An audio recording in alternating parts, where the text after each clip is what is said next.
Hey everyone, welcome back. I'm your friendly UITM explainer, and today we are going to conquer MAF201 Topic 4 together. Now, if you've ever felt completely overwhelmed by cost, volume, profit analysis, especially when they throw multiple products into the mix, just take a deep breath.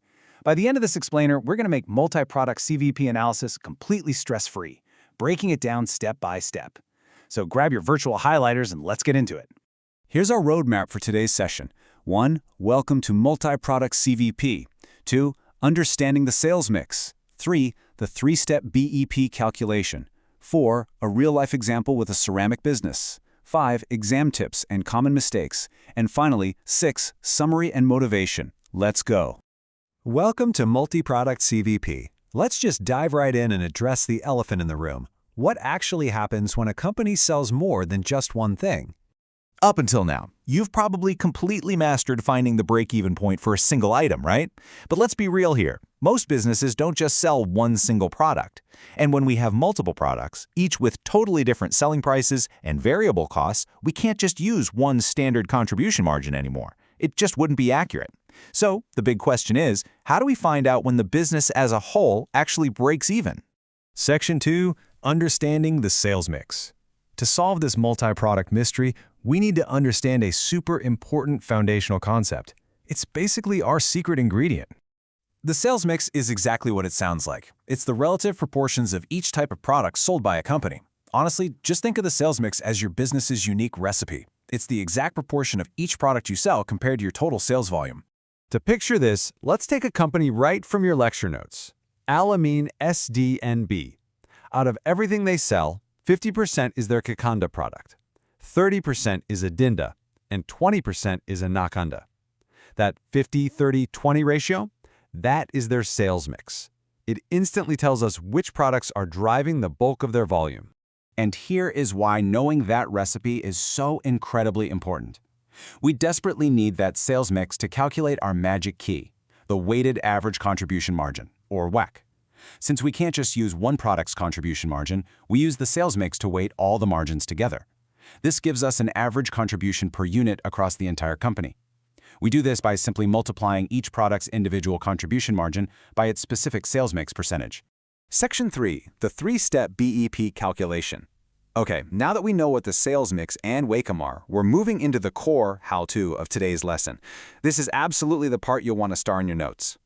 If you follow this foolproof three-step blueprint on your exams, you will literally never get lost in the numbers. Step 1 is determining your contribution margin and WAC. Step 2 is finding the total break-even point for the whole company. And Step 3 is breaking that total back down into individual products. Let's see this in action. Let's look at Step 1 for Al-Amin SDNBH.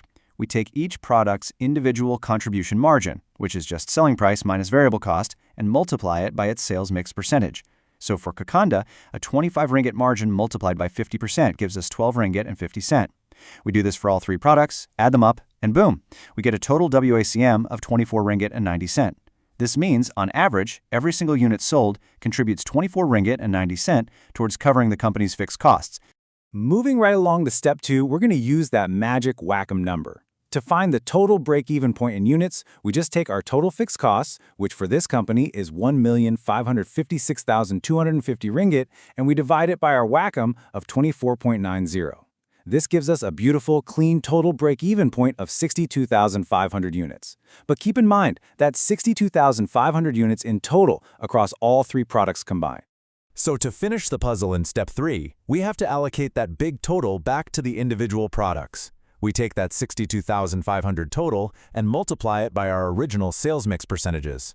50% of the total gives us 31,250 units of Kakanda. To find the break-even in ringgit value, simply multiply those individual units by their specific selling prices. And there you go, you have the full picture for each product. Section 4. Real-life example. Ceramic business. All right, let's put our armor on and test this out on an actual past year final exam question from December 2018. Practicing with real exam scenarios is hands down the best way to build your confidence.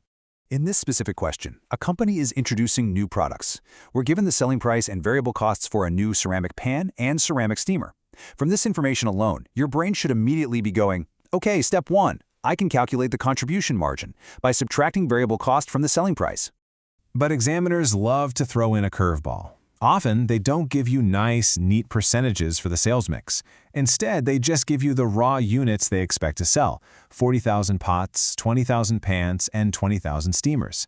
Plus, and this is super sneaky, they might add changes to the fixed costs, like a 15% overhead increase or maybe a 30,000 ringgit extra promotion cost. If they don't give you percentages, seriously, do not panic. To find our mix, we just add up the expected units. 40,000 plus 20,000 plus 20,000 equals an 80,000 unit total.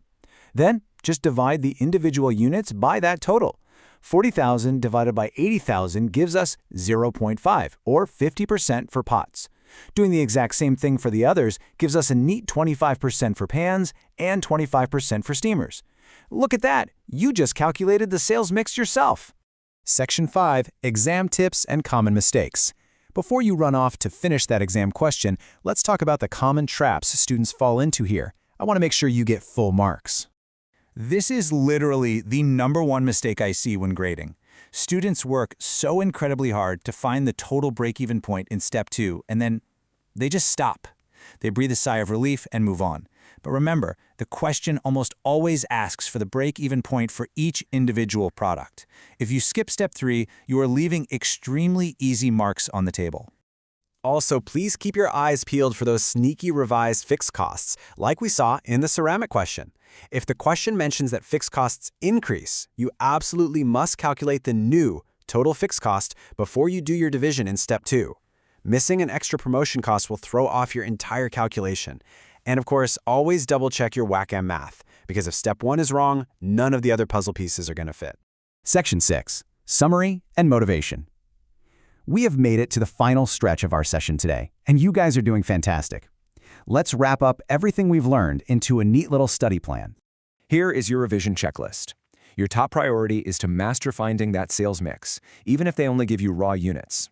Memorize those 3 steps until you can write them in your sleep. And most importantly, application is key. Be sure to try the Rara Curtin question from June 2019 and the Kelsey SDN BHD question from January 2018 for practice. Remember, accounting formulas really aren't scary when we break them down step by step. It's just a giant puzzle, and now you have all the right pieces.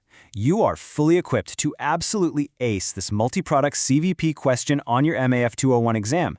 But I want to leave you with this. If your company's fixed costs magically doubled tomorrow, could you instantly calculate your new target to survive? Keep practicing, and that answer will be a confident yes. I'll see you in our next explainer.